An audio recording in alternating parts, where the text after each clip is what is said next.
భక్తులకు లొంగిన విష్ణుమూర్తి ఏమనంటే భక్త పరాధీనుండైన పరమేశ్వరుడు అన్నాడు. భక్త పరాధీనుండు అంటే పరాధీనుడు అంటే లొంగిపోయిన వాడు అని అర్థం. మనం మామూలుగా చెప్పుకుంటా భక్తులకు లొంగిపోయేటువంటి వాడు అని.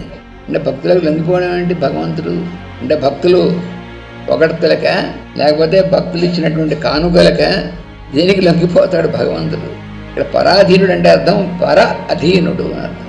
భక్తులకు పరమైనటువంటి స్థితి ఆయన అధీనంలో ఉంటుంది.